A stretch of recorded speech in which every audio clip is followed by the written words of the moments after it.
Nah, tapi yang harus kita ingat, Allah tidak bisa memperbaharui zatnya sendiri. Saya mau tanya, mungkin nggak Allah SWT berubah jadi capung? Maka akhirnya dia menyimpulkan apa? Karena manusia saja yang sempurna adalah yang punya tangan, maka Allah juga harus punya tangan. Tapi tangannya Allah tidak seperti tangan kita. Ini cara memahami teksnya keliru. Jadi kita nggak bisa menetapkan sifat Allah semata-mata ada teks hadis. Ini ada di Bukhari, ini ada di Muslim. Mutawatir nggak? Apakah Allah itu di atas arsy atau di atas langit? Gini. Jamaah yang dimuliakan oleh Allah, untuk hasil yang maksimal dalam menyaksikan video ini dapat menggunakan headset, earphone, atau alat bantu dengar langsung lainnya. Sudah, mari kita saksikan. Bismillahirrahmanirrahim. Assalamualaikum warahmatullahi taala wabarakatuh. Alhamdulillah wassalatu wassalamu ala sayyidina Rasulillah Sayyidina Muhammad ibn Abdullah wa ala alihi wa sahbihi wa mawalah wa la hawla wa la quwata illa billah. Ashhadu an la ilaha illallah wahdahu la syarika lah wa ashhadu anna sayyidana wa maulana Muhammadan abduhu wa rasuluhu la nabiyya ba'dah. Amma ba'du fa nawayna at-ta'allum wa ta'lim wal ifadah wal istifadah wal iqamah wal istiqamah wal hatha 'ala tamassuki bi kitabillah wa sunnati rasulillah ibtigha'an mardatillahi wa wajhil karim. Allahumma faqihna fid din wa 'allimna ta'wil waj'alna minal ladzina yastami'una al-qawla fayattabi'una ahsanah. Allahumma arinal haqqa haqqan warzuqna ittiba'ah wa arinal batila batila warzuqna ijtinabah wa adkhilna bi rahmatika fi 'ibadikas salihin amin ya rabbal alamin. Ikhwati wa akhwati fillah, muhibbin dan muhibbat baginda Nabi besar Muhammad sallallahu alaihi wasallam. Alhamdulillah Allah SWT izinkan kita untuk sama-sama duduk di Masjid Asy-Syarif ini. Kita niatkan kita menuntut ilmunya Allah SWT, mempelajari akidahnya Nabi Muhammad SAW. Semoga menjadi sebab husnul khatimah kita dan membawa syafaat kita di yaumil qiyamah. Amin amin ya rabbal alamin. Hari ini insyaAllah kita akan mempelajari beberapa hal. Yang pertama, menyikapi kalimat-kalimat apabila disandarkan kepada Allah Subhanahu wa taala. Misal Baitullah, misal Yadullah, misal Kalamullah, misal Qudratullah.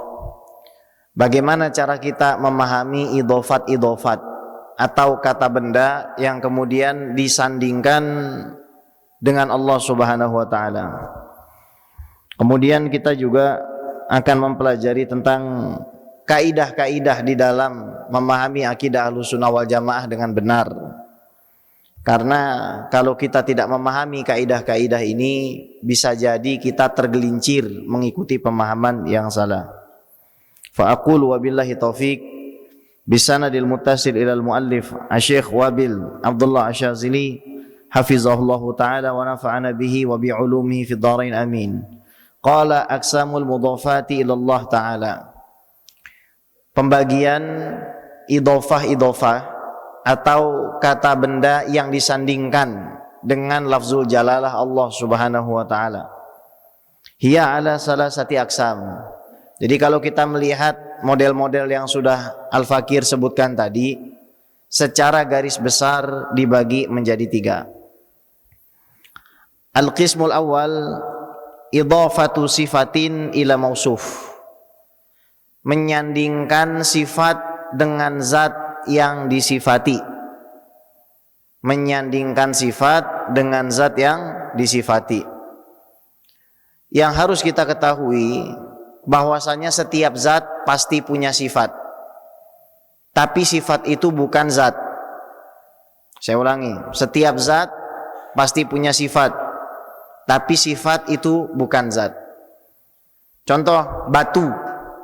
Kenapa disebut batu? Karena dia keras.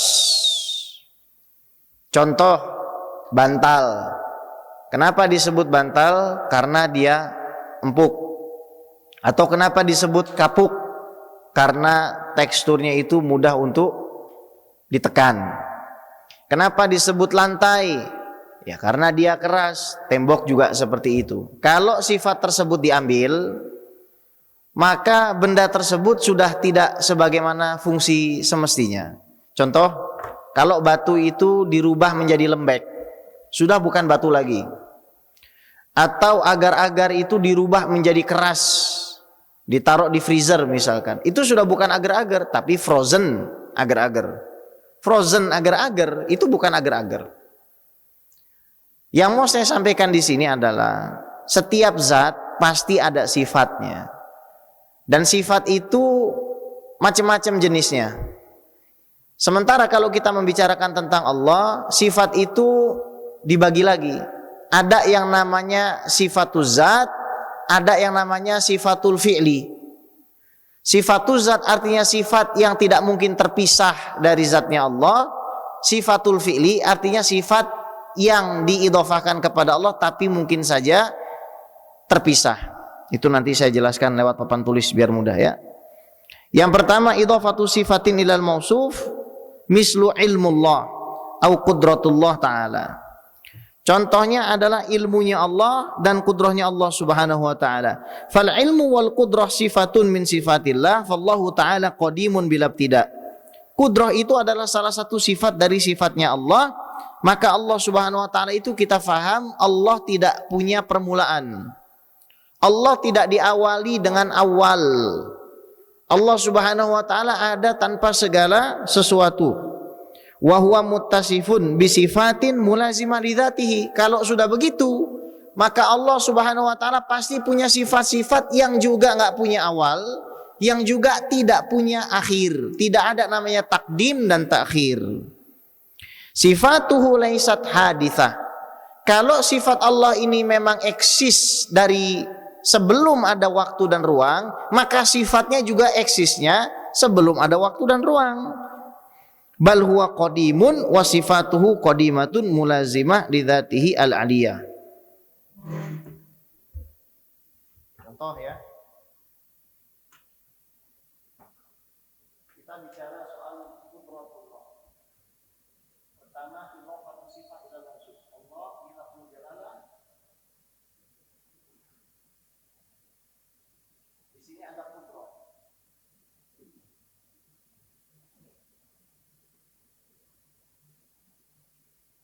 Qudrah itu artinya apa? Artinya adalah kuasa. Kita tahu Allah subhanahu wa ta'ala tidak punya awal dan tidak punya akhir.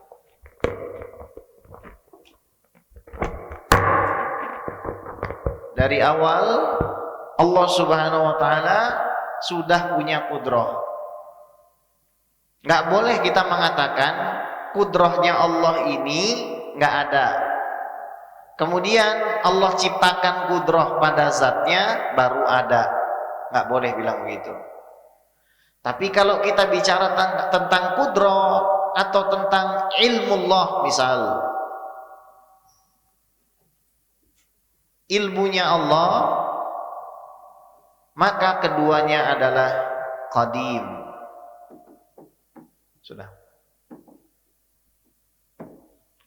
Qadim artinya sesuatu yang tidak punya awal. La awwala lahu.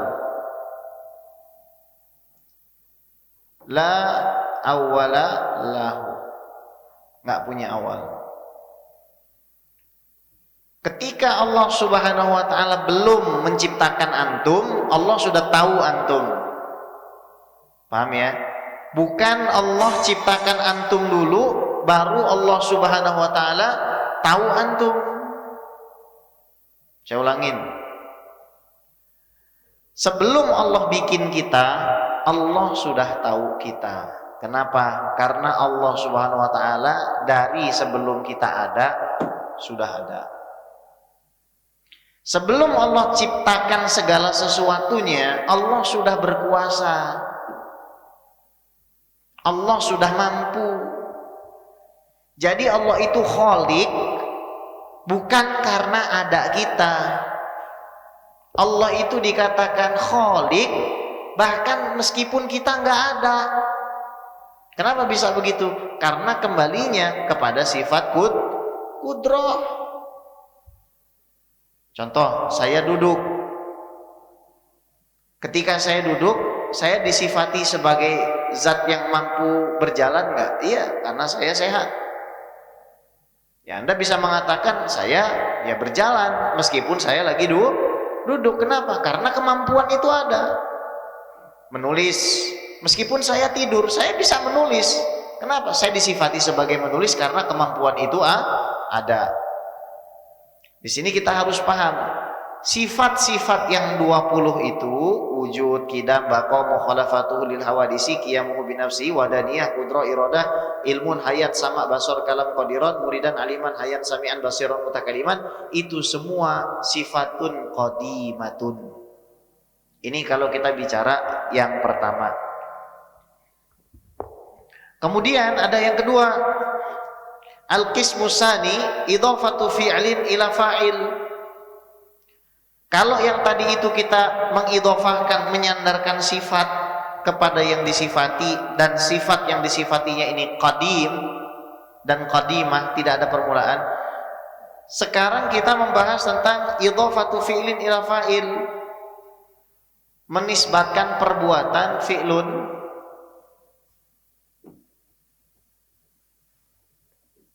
kepada Allah, lafzul jalalah, perbuatannya Allah. Contoh,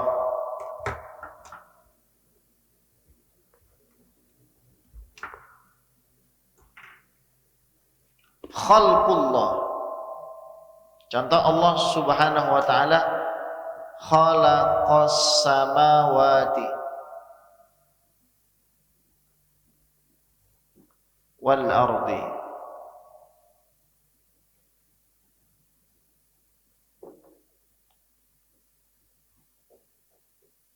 Allah menciptakan langit-langit dan juga bumi. Nah, maka karena penciptaan ini ada kaitannya dengan makhluk, ya, maka fi'lunnya Allah ini hadis.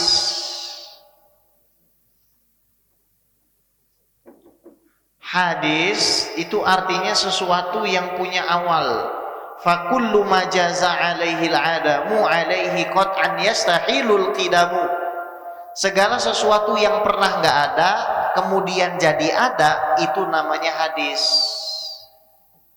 Nah, fi'lunnya Allah ini hadis, Allahnya qadim.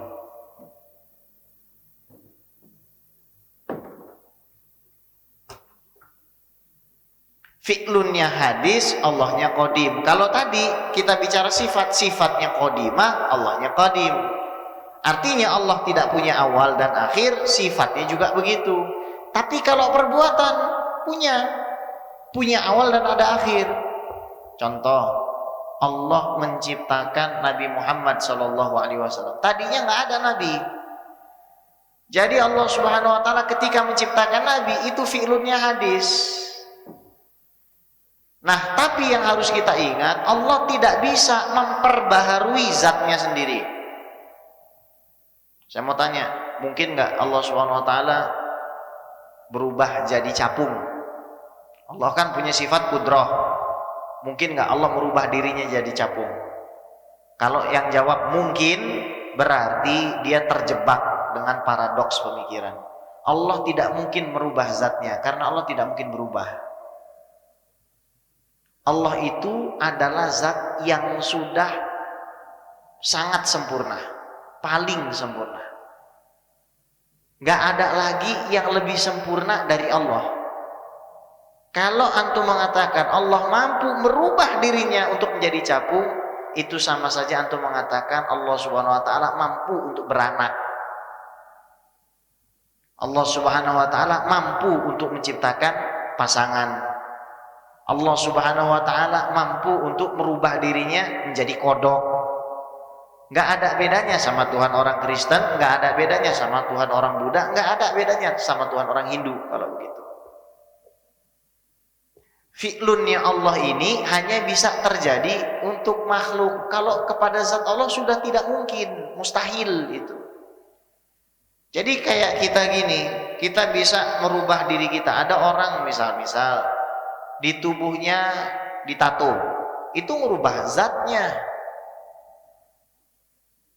Perubahan itu hanya terjadi pada makhluk, tidak bisa terjadi pada Allah Subhanahu wa ta'ala. Tapi ada akidah model begitu, mengatakan ya Allah itu kalau mau dia bisa duduk di atas punggung nyamuk. Kalau Allah mau, Allah bisa duduk di atas punggung nyamuk. Kenapa? Karena prinsipnya Tuhan bagi mereka adalah berfisik. Sementara kita tahu Allah Subhanahu wa ta'ala itu qadim. Sementara fisik itu tersusun. Kalau namanya tersusun pasti hadis. Tersusun itu pasti baru. Ya. Kemudian contoh lain. Allahu yab'atsul mauta yaumal qiyamah. Fi'lun ya. Ini nomor 1, ini nomor 2. Fi'lun.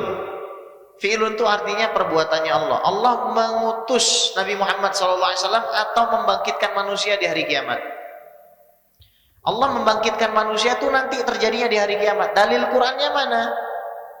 Wa ma ramaita idh ramaita walakinallaha rama. Ketika kamu yang melempar, itu bukan kamu yang melempar, tapi Allah yang melempar. 3. Idhafatul maf'ul ilal fa'il. Al-maf'ul ilal fa'il, kepada Allah. Maf'ulnya apa? Objek. Contoh Ka'bah atau bait. Baitullah. Ketika bait, rumah ini dinisbatkan kepada Allah, rumahnya ini ya makhluk, hadis, Allahnya ya qadim. Bukan artinya Allah punya rumah terus tinggal di situ, mustahil. Ketika disifati sebagai misalkan naqatullah, ontaknya Allah, bukan artinya ontaknya qadim, ontaknya hadis. Kenapa kita jelasin seperti ini? Supaya ketika membaca ayat Al-Quran itu antum gak paradoks bacanya.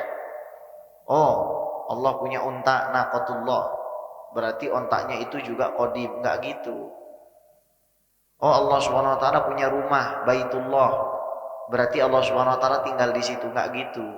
Namanya sifat qadim ini, Pak, yang namanya qadim, dia tidak punya awal, la awwala lahu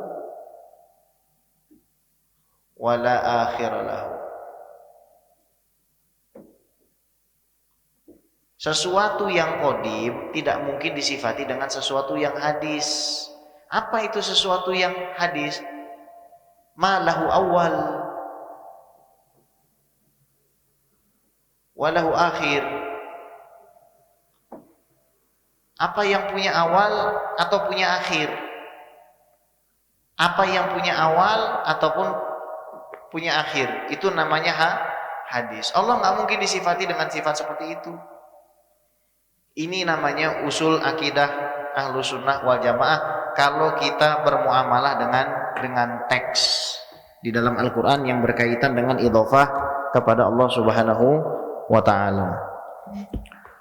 Fal af'al wal maf'ulat min muta'alliqati sifatil qudrah min haitsu ta'sir. Maka yang namanya perbuatannya Allah dan juga benda-benda yang disandarkan kepada Allah itu adalah hal-hal yang baru yang kembalinya kepada sifat qudrah tadi. Allah Subhanahu wa ta'ala dengan qudrahnya menciptakan Ka'bah, dengan kudrahnya menciptakan perbuatan kita, dengan kudrahnya menjadikan kita sholat. Kita akidah Ahlus Sunnah wal Jamaah prinsipnya la fa'ila fil haqiqah illallah. Tidak ada yang berbuat di alam semesta ini hakikatnya kecuali Allah. Tapi kita tidak boleh mengatakan Allah zalim. Misal ada anak yang lahir dalam keadaan buta, kita nggak bisa mengatakan Allah zalim. Kenapa? Karena itu adalah sesuatu yang Allah mutlak punya hak untuk berbuat. Nah, nanti di sini terjadi perbedaan antara akidah Asy'ariyah dengan Mu'tazilah, karena aliran Mu'tazilah ini mewajibkan as-shalah wal aslah. Allah itu harus melakukan sesuatu yang terbaik. Kalau bukan yang terbaik, berarti bukan Allah yang bikin. Kita jawab, berarti kamu mengatakan ada dualisme di dalam penciptaan. Seperti akidahnya siapa? Seperti akidahnya orang Majusi. Karena orang Majusi itu punya Tuhan dua. Yang pertama namanya Ahura Mazda, Tuhan kebaikan atau Tuhan cahaya. Yang kedua namanya Ahruman, yaitu Tuhan kegelapan. Ini kita tidak bisa terima. Tapi kenapa ada orang bisa masuk surga dan bisa masuk neraka? Dan semua perbuatan itu disandarkan kepada diri kita, karena kita punya ikhtiar. Saya kasih contoh. Ini ada tisu. Saya dikasih pilihan sama Allah dan dikasih kuasa untuk mengambil tisu itu. Maka ketika saya ambil tisu ini, ya saya akan dihisap oleh Allah Subhanahu wa taala. Apakah tisu ini memang saya gunakan untuk hal yang faidah, atau justru malah saya gunakan untuk hal yang tidak faidah. Contoh, ketika kita lagi jalan ada orang yang butuh bantuan. Kenapa kita dapat pahala kalau kita memberikan kepada dirinya itu makanan, kita berikan uang? Karena ada ikhtiar juz'iyah, kita punya pilihan itu. Ketika kita menyembelih hewan kurban, kenapa kalau tiba-tiba pisau atau golok itu jatuh menebas hewan kurban secara nggak sengaja, kita tetap nggak boleh makan itu namanya hewan. Meskipun ketika awal kita berjalan kita mau nyembelih, tapi ketika kita nggak sengaja jatuh nyembelih itu sampai terputus, maka sudah statusnya sebagai bangkai. Kenapa? Ya karena kita nggak punya ikhtiar di situ. Makanya orang gila, anak kecil, orang yang betul-betul sedang hilang akal, dia tidak akan dihisap sama Allah Subhanahu wa taala kecuali dengan sengaja. Misal minum obat-obatan, minum khamar sehingga akalnya hilang, baru dia dihisap. Kalau setelah dia minum khamar bunuh, dikisos. Nah, tapi kalau ada orang yang betul-betul gila dari awalnya, orang yang nggak punya ikhtiar dan nggak punya pilihan, maka dia tidak akan dihisap oleh Allah Subhanahu wa ta'ala. Baik. Qawaid aqdiyah. Kaidah dalam berakidah. Yang pertama, annal mawjud imma qadim bila ibtida aw hadis ba'da adam. Sesuatu yang ada itu dibagi jadi dua. Imma qadim bila ibtida aw hadis ba'da adam. Sesuatu yang qadim yaitu Allah, dan sesuatu yang hadis yaitu selain Allah. Yang qadim yang tidak ada awalnya, yang hadis yang punya awalnya. Jadi kita itu nggak mungkin Tuhan. Kenapa Nabi Isa bukan Tuhan? Karena tadinya nggak ada. Seandainya Nabi Isa itu Tuhan, pasti tidak ada yang mendahului wujudnya Nabi Isa. Maka kalau kita ketemu orang-orang yang masih beragama lain dan mereka mengajak dialog, ya kita katakan saja, saya ini Tuhannya Allah. Kenapa kok Tuhan kamu Allah? Karena Tuhan saya itu tidak punya awal dan tidak punya akhir. Sementara Tuhan manapun di agama ini ada awal dan ada akhir. Kok bisa tahu? Contoh, ada orang menganggap Nabi Isa itu Tuhan. Kita tanya, lebih dahulu mana Siti Maryam dengan Nabi Isa? Oh ya, duluan Siti Maryam. Lebih dulu mana orang tua Siti Maryam apa Siti Maryam? Oh, orang tuanya. Kira-kira yang diciptakan sama yang menciptakan itu harusnya duluan mana? Fir'aun bilang, saya ini Tuhan. Namrud bilang, saya ini Tuhan. Yusuf bin Syurahbil bilang, saya ini Tuhan. Gampang sebenarnya, kita tinggal gelitik saja akalnya, kita suruh jawab sendiri. Duluan mana kamu dengan ayahmu, ayahmu dengan kakekmu? Oh, ternyata duluan ayah saya. Kenapa kok kamu yang jadi Tuhan? Sementara wujud kamu itu tergantung dengan wujud ayahmu. Wujud ayahmu itu tergantung dengan wujud kakekmu. Kalau sampai terus begini, terus kita, ujungnya apa? Ujungnya kita sampai kepada kesimpulan bahwa Tuhan itu nggak mungkin seperti kita. Dia nggak mungkin didahului oleh suatu apapun dan nggak mungkin berakhir. Jadi cara kita menjelaskan kepada anak begitu. Nak, di alam semesta ini yang eksis itu terbagi jadi dua. Yang pertama sesuatu yang nggak punya awal dan nggak punya akhir.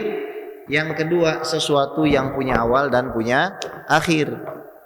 Itu cara kita menjelaskan kepada anak-anak kita. Yang nggak punya awal dan nggak punya akhir itu Allah. Yang punya awal dan punya akhir itu makhluk. Kalau kamu melihat ada suatu zat punya awal dan punya akhir, ketahuilah itu bukan Tuhan. Mafhum ya? Gampang sebenarnya. Makanya banyak orang meremehkan ya belajar sifat 20 itu. Padahal sifat 20 itu adalah titik kulminasi pemahaman para ulama terhadap teks Al-Quran dan hadis. Orang yang ngaji betul-betul sifat 20, dirinya nggak akan tersesat di dalam memahami siapa Tuhannya. Tapi orang yang ogah-ogahan ngaji sifat 20, bisa jadi dia punya pemahaman yang nggak benar. Seperti tadi misalkan, Allah maha berkuasa. Oh, Allah maha berkehendak. Berarti Allah subhanahu wa ta'ala itu mampu untuk merubah dirinya menjadi katak, untuk merubah dirinya menjadi manusia, untuk punya anak. Pertanyaan yang serupa, mungkin nggak Allah itu menciptakan sesuatu yang dirinya tidak mungkin angkat? Mungkin nggak Pak? Allah bikin sesuatu yang nggak mungkin dia angkat? Jawabannya adalah tidak mungkin atau mustahil. Karena Allah subhanahu wa ta'ala zat yang maha berkuasa, nggak ada satupun di alam semesta yang Allah nggak bisa angkat. Ya. Kaidah kedua, annal qadim subhanahu wa ta'ala la yattasifu bi ayyi sifatin min sifatil hawadis. Yang namanya sesuatu yang qadim tidak mungkin disifati dengan sifat-sifat makhluk. Laisa kamitslihi syai'un wa huwas samiul basir. Jadi nggak mungkin Allah subhanahu wa ta'ala kita sifati dengan sifat-sifat yang ada pada diri kita. Tapi ada Pak, aliran yang cara berpikirnya agak aneh. Dan itu alirannya ada di zaman sekarang. Dan cenderung banyak orang yang suka dengan aliran seperti itu karena nggak paham. Contoh, manusia itu sempurna yang mana Pak? Yang punya tangan atau yang tidak punya tangan? Yang punya tangan atau yang tidak punya tangan? Manusia. Yang punya tangan. Nah, di dalam Al-Quran disebutkan yadullahi fauqa aidihim. Tangan Allah di atas tangan manusia. Itu diterjemahkannya begitu. Sama dia begitu terjemahannya. Maka akhirnya dia menyimpulkan apa? Karena manusia saja yang sempurna adalah yang punya tangan, maka Allah juga harus punya tangan. Tapi tangannya Allah tidak seperti tangan kita. Ini cara memahami teksnya keliru. Ini cara memahami teksnya ngawur. Kita bisa saja menjawab itu secara sederhana dengan mengatakan mana yang lebih sempurna, menikah atau tidak menikah. Menikah itu bagi manusia lebih sempurna. Loh, kok Allah nggak menikah? Kok Allah nggak punya anak? Tapi kita jawab dengan dalil Al-Quran. Di dalam memahami hal-hal seperti ini, maka kita harus mengembalikannya kepada surat Asy-Syura ayat 11. Laisa kamitslihi syai'un wa huwas samiul basir. Ketika kita melihat ada lafaz yad misalkan, yad itu secara bahasa memang secara umum dipakai untuk mengartikannya dengan tangan, anggota tubuh. Kita pakai lafaz yad itu dalam bahasa Arab ya untuk tubuh. Tapi ada makna lain, yaitu kekuasaan. Misal Jakarta ada di tangannya Anies Baswedan, Indonesia ada di tangannya Joko Widodo, misal seperti itu. Rumah itu ada di tangan suaminya. Bukan artinya suaminya menggenggam zat rumah itu secara keseluruhan. Bukan artinya Pak Anies itu menggenggam Jakarta secara keseluruhan atau Pak Jokowi menggenggam Indonesia. Tapi artinya menguasai. Nah, ketika kita kembalikan teks-teks seperti ini kepada ayat muhkamat laisa kamitslihi syai'un, maka makna-makna yang serupa dengan manusia harus dicoret. Oh, yad ini maknanya dipakai di dalam bahasa Arab untuk tangan yang mengindikasikan fisik. Oh, laisa kamitslihi syai'un, Allah nggak punya fisik, ini harus dicoret. Kemudian dikembalikan lagi ada maknanya kekuasaan. Oh, kalau kekuasaan ini sangat mungkin karena Allah Subhanahu wa taala itu mengatakan sendiri innallaha ala kulli syai'in qadir. Oh, berarti yad di sini majaz. Itu takwil. Kalau kita mau aman, jalan salafus soleh lebih mudah lagi. Lihat lafaz yad dikembalikan kepada laisa kamitslihi syai'. Oh, yad ini ada yang mengartikan tangan, dicoret. Kemudian sisanya makna itu kita kembalikan kepada Allah Subhanahu wa taala. Karena kita tidak pernah dibebankan oleh Allah Subhanahu wa taala untuk mengetahui makna hakiki dari suatu hal yang mutasyabihat yang kaitannya dengan sifat Allah Subhanahu wa taala. Enggak ada Pak ayat di dalam Al-Qur'an antum disuruh tahu zat Allah secara mutlak, itu enggak ada. Yang ada antum harus mentanzih Allah Subhanahu wa taala dari segala kekurangan. Subhanallahi taala amma yasifun. Maha suci Allah dari apa yang mereka sifati. Kaidah ketiga, anna isbatal aqidah allati yujzamu bisubutiha wa yakfuru munkiruha la yakunu illa bil adillatil qat'iyyah as-subut wad dalalah wa yasiu kadzalika isbatuha bil adillati dhanniyati subut wad dalalah idza tafaqa ala qabuliha jami'u ulama'il muslimin wa ajma'u ala ma'naha. Kalau kita, minta tolong dihapus Ustaz. Kalau kita mempelajari masalah akidah ini, maka kita harus belajar juga ilmu hadis. Kita harus mempelajari juga ilmu hadis. Kalau ada orang tanya nih, kenapa kamu itu akidahnya Asy'ari? Kenapa kamu kok milih jadi orang akidahnya Asy'ari? Sebab pertama, kita hanya menyandarkan masalah sifat Allah kepada khabar mutawatir.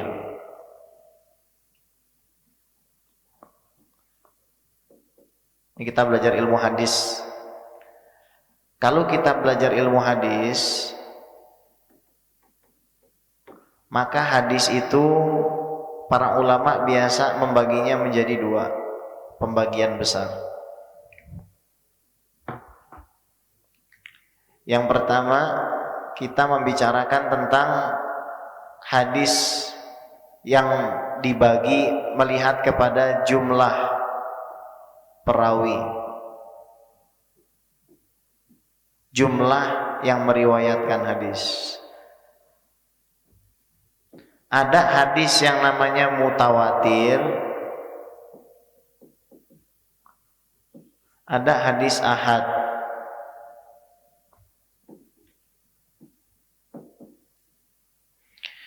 Lalu hadis juga dibagi mempertimbangkan kepada diterima atau ditolak.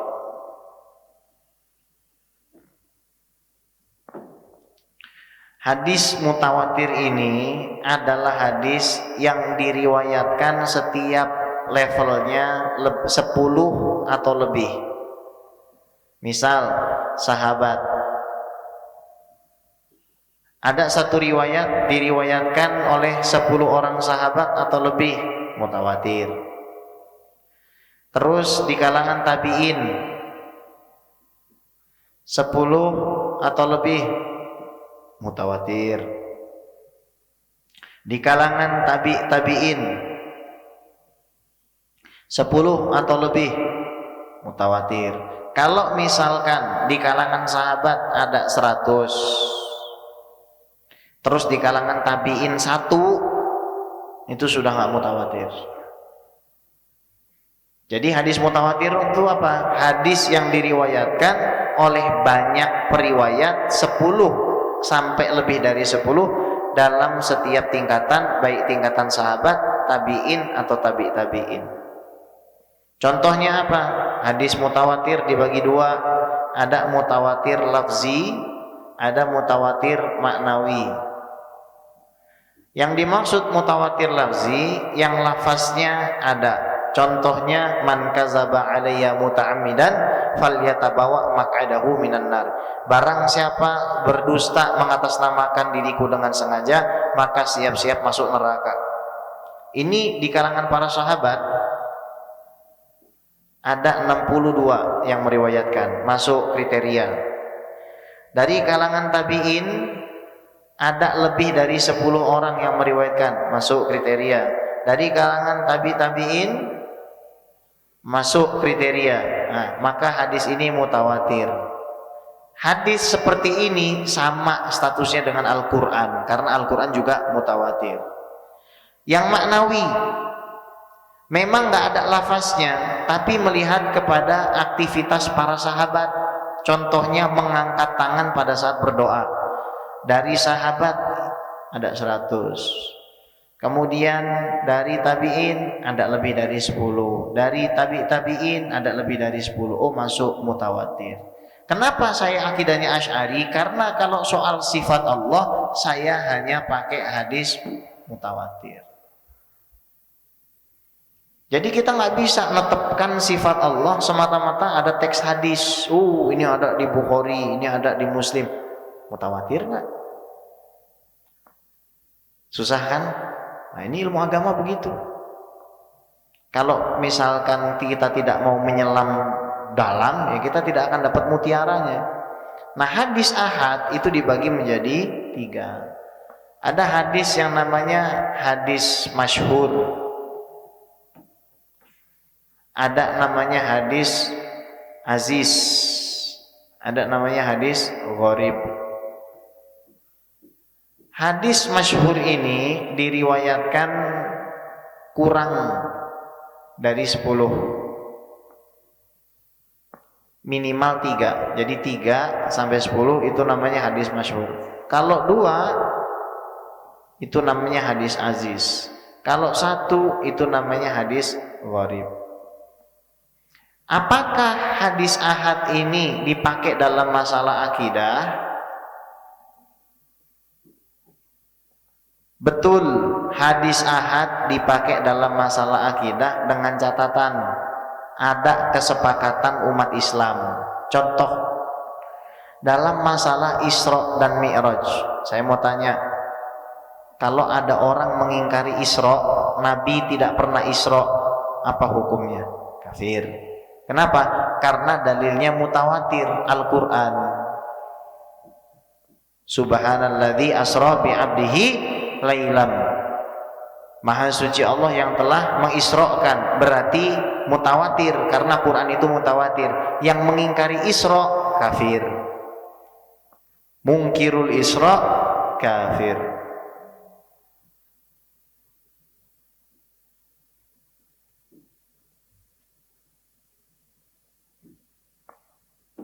Yang mengingkari Isra kafir. Kenapa? Karena mengingkari yang mutawatir. Nah, sekarang gimana dengan Mi'raj? Gimana dengan Mi'raj? Mi'rajnya Nabi naik ke Sidratul Muntaha, ketemu Nabi ini, Nabi ini, Nabi ini, Nabi ini sampai Nabi Ibrahim. Ini semuanya menggunakan hadis ahad. Karena basic daripada Isra ini hadis ahad, yang mengingkarinya tidak sampai kafir, tapi fasik. Orang yang berbuat dosa besar dan mubtadi. Dia ahli bid'ah. Kalau mengingkari khobar mutawatir kafir, mengingkari khobar ahad yang sahih, maka dia ahli bid'ah. Nah, hadis kalau dilihat dari diterima dan ditolak dibagi menjadi hadis makbul, diterima, dan mardud. Makbul ini dibagi lagi menjadi sahih dan hasan. Mardud dibagi lagi dhaif jiddan, dan hadis maudhu atau palsu. Nah, ada orang menetapkan akidahnya pakai hadis mardud. Ada. Ya, kelompok orang yang suka mengatakan bahwasanya ya maulid itu bid'ah, tabaruk itu syirik. Mereka kalau dalam masalah sifat-sifat Allah suka di dalam kitab-kitab ulamanya menggunakan hadis yang dhaif atau dhaif jiddan atau bahkan palsu. Sementara kita enggak. Kita enggak pernah ngikutin, kita di dalam masalah akidah enggak pernah ikut-ikutan. Semuanya berbasiskan dalil. Jadi kenapa saya berakidah Asy'ari? Karena di dalam menetapkan sifat Allah, saya selalu pakai yang mutawatir. Saya selalu pakai Quran ataupun hadis yang mutawatir. Hadis ahad ini hanya penopang saja, bukan sumber primer di dalam menetapkan sifat Allah Subhanahu wa ta'ala. Ya. Baik. Saya ada acara Maulid Nabi jam 6 di Petukangan Utara. Saya kira mungkin bisa masuk tanya jawab, Pak. Mungkin ada yang mau ditanyakan masalah akidah, tafadhol. Baik, jemaah.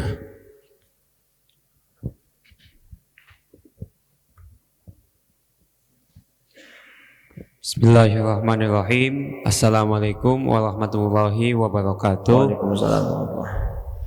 Mohon izin untuk bertanya, Habib. Ya. Kan penjelasan Habib itu tangannya Allah itu tidak seperti tangannya manusia, dan Allah tidak bisa berubah wujud. Nah, Ana mau nanya, Habib, kalau kan ada juga pemikiran Allah itu bertempat di arsy, bertempat di atasnya langit. Nah, sebelum adanya langit, Allah bertempat di mana? Ada juga yang berpendapat Allah bertempat di setiap hati kita, di diri kita. Jadi itu menurut Habib gimana itu? Syukran. Begini, pertama Allah nggak punya tempat. Allah tidak butuh tempat dan Allah tidak punya tempat. Kenapa dalilnya? Dalilnya mana? Allah sendiri yang bilang huwal awwalu. Allah itu awal. Allah nggak pernah bilang Allah bersama tempat, itu enggak. Tidak pernah Allah SWT mengatakan hal tersebut. Kedua, hadis Nabi. Kan Allah Ta'ala walam yakun syai'un ghairuhu. Allah Subhanahu wa taala eksis, walam yakun syai'un ghairuhu. Tidak ada segala sesuatu pun yang eksis bersama Allah Subhanahu wa taala, enggak ada. Jadi Allah eksis tanpa tempat. Ya kita tanya, seperti antum bilang tadi, duluan mana Allah atau tempat? Duluan Allah. Kalau duluan tempat, berarti tempatnya harusnya jadi Tuhan. Kenapa lantas Allah itu? Lah bapaknya ketawa. Ya benar apa? Ya kan gampang aja. Pernah ada ibu-ibu dokter, dia marahin saya, habis itu nggak mau ikut pengajian saya lagi. Ustadz gitu. Ya Tuhan itu harus ada tempatnya. Waduh, ini siapa yang ngajarin gitu? Ustadznya yang ngajarin. Ibu kenapa jadi mewajibkan Tuhan harus punya tempat, Bu? Orang Tuhan itu nggak butuh apapun, malah Tuhan dipaksa punya tempat. Iya, kenapa harus punya tempat, Ustadz? Karena tidak ada yang berwujud kecuali pasti punya tempat. Ya udah Bu, saya mau tanya, duluan Allah apa tempat? Ya duluan Allah. Loh. Terus kata ibu tadi, Allah harus punya tempat. Sementara Allah eksis tanpa tempat. Ngapain Allah jadi bikin tempat terus duduk di situ? Kurang kerjaan. Kita kalau sudah punya rumah bagus, mau Pak pindah ke yang lebih jelek? Enggak. Kita kalau sudah dalam keadaan yang sempurna, ngapain pindah menjadi yang tidak sempurna? Itu pertama. Yang kedua, apakah Allah itu di atas arsy atau di atas langit? Gini, tsummastawa 'alal arsy. Allah beristiwa atas arsy. Istiwa itu maknanya banyak. Ada maknanya duduk, ada maknanya menguasai, ada maknanya menyempurnakan. Disebutkan oleh Al-Imam Fairuz Abadi dalam Basair di Tamyiz. Sekarang saya mau tanya, duduk dikembalikan kepada laisa kamitslihi syai'un. Duduk, saya duduk, coret. Kemudian berkuasa, menguasai arsy, ya memang Allah punya kudrah, ya boleh, berarti nggak dicoret. Kemudian menyempurnakan, nggak dicoret, berarti antum tinggal pilih saja, terjemahnya begitu. Allah menguasai. Jangan diberikan pemahaman seolah-olah istiwa itu maknanya cuma duduk. Ini yang suka dikaburkan oleh mereka. Dikaburkan gitu, jadi istiwa itu ya duduk, berarti kalau mengingkari Allah duduk, berarti antum mengingkari Al-Quran. Nggak begitu. Dua, coba tolong diterjemahkan.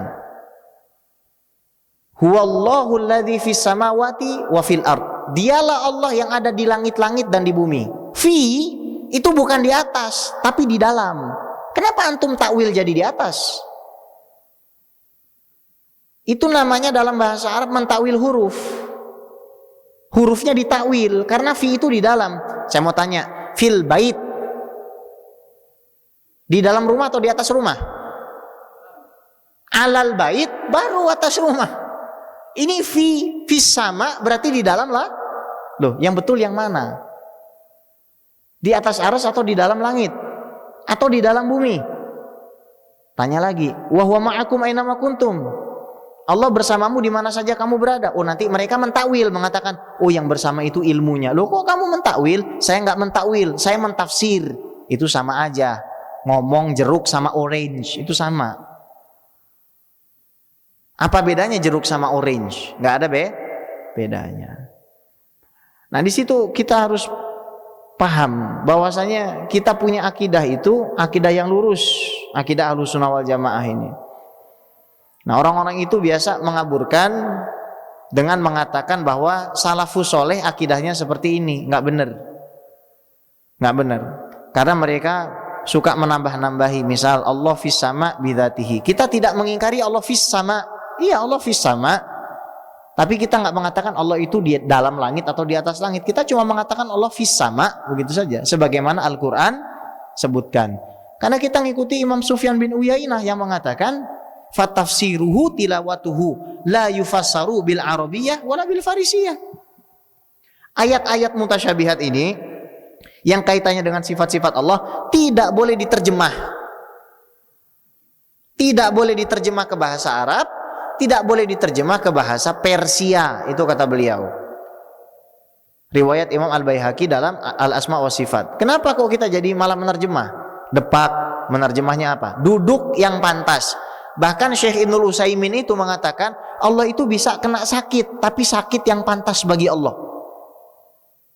Gimana Pak sakit yang pantas bagi Allah itu yang gimana coba?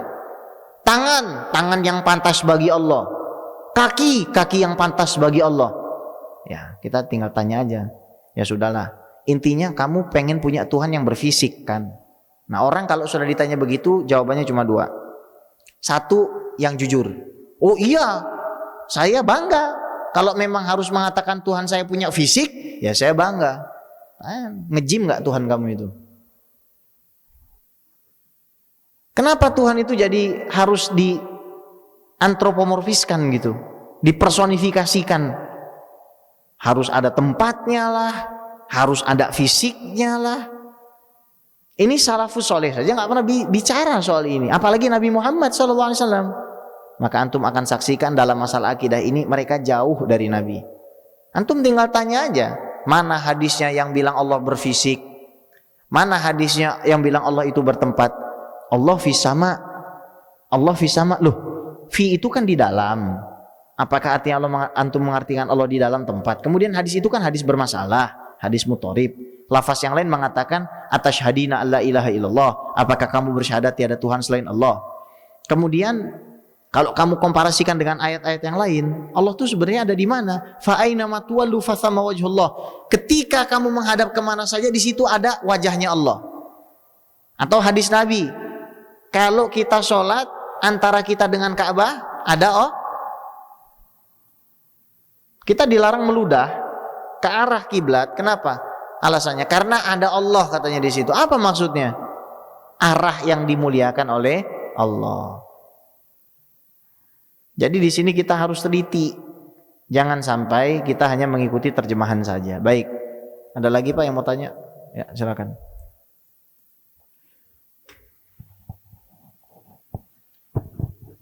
Assalamualaikum warahmatullahi wabarakatuh. Waalaikumsalam. Tadi Habib mengatakan ada hadis mardud dan ada hadis mutawatir. Mohon penjelasan itu. Assalamualaikum warahmatullahi wabarakatuh. Ada hadis makbul dan mardud. Gini, pembagian hadis menimbang kepada jumlah yang meriwayatkan dan menimbang kepada diterima atau ditolaknya. Menimbang kepada jumlah yang meriwayatkan itu namanya dibagi lagi jadi hadis mutawatir dan hadis ahad. Mutawatir itu artinya yang diriwayatkan dari kalangan sahabat, tabi'in, tabi'in 10 atau lebih, itu mutawatir. Kalau hadis ahad itu dibagi 3. Ada namanya hadis masyhur yang diriwayatkan 3 sampai 9 orang dari kalangan sahabat, tabi'in, tabi'in. Kalau dari kalangan sahabat 9, dari kalangan tabi'in 2, itu bukan lagi hadis masyhur tapi hadis aziz. Kenapa? Karena hadis aziz itu periwayatnya 2 setiap tingkatan. Jadi ngambil yang paling sedikit. Hadis yang ketiga disebut itu hadis gharib karena diriwayatkan oleh satu orang sahabat, satu orang tabi'in, tabi'in. Dari mana cara ngitungnya? Para ulama hadis, Pak. Jadi neliti Bukhari dilihat, Muslim dilihat, Abu Daud, Ibnu Majah, Tirmizi, Nasai, kemudian Ibnu Khuzaimah, Al-Mustadrak Al-Hakim, Mujam Kabir, Mujam Ausat, Mujam Shogir atau Baroni, Majma' Zawaid Al-Haythami. Semua kitab-kitab itu dilihat. Kemudian ditakhrij, dikeluarkan. Dikeluarkan itu maksudnya apa? Dicari perawinya itu. Oh, ini sahabat ini dalam kitab ini. Dikumpulin. Berat nggak? Berat. Nah, zaman sekarang orang modal handphone mau nyalahin ulama yang sudah hafal hadis 400.000, bikin kerjaan segitu susahnya. Terus kita gini-gini aja lagi. Itu bahayanya sekarang. Yang kedua, hadis mempertimbangkan kepada diterima atau ditolak. Yang pertama, hadis makbul yang diterima, yaitu hadis yang kategorinya sahih ataupun hasan. Hadis sahih pertama sanadnya bersambung. Artinya antara sahabat ke tabi'in, ke tabi'in, dari sahabat ke Rasulullah itu nyambung. Tabi'in, sahabat, Rasulullah nyambung. Itu namanya apa? Hadis sahih. Syaratnya pertama, ittisalul isnad, adalatur rawi. Yang kedua, yang nyambungin ini dilihat apakah dia orangnya jujur, apakah dia seorang yang tukang bohong. Kalau dia seorang yang tukang bohong, maka jatuhlah ini kredibilitas masuk ke dalam hadis dhaif. Binaqlil adli dhabit. Kemudian melihat kepada hafalan. Orang itu jujur, baik, tapi hafalannya rusak. Maka termasuk juga hadis yang lemah, jatuh hadis itu. Derajatnya jatuh. Bisa dipahami, Pak? Terus ada syudzuz, ada illah, ada satu hal yang menyimpang dari hadis itu dan ada cacat di hadis itu yang tidak diketahui kecuali oleh para ulama hadis. Kelihatannya hadisnya bagus, tapi sebenarnya ada cacatnya. Itu bukan domain kita, tapi domain orang-orang yang ahli hadis. Hadis hasan sama sanadnya nyambung, kemudian orang yang menukilkan itu orang yang adil, tapi tidak seadil rijalus sahih.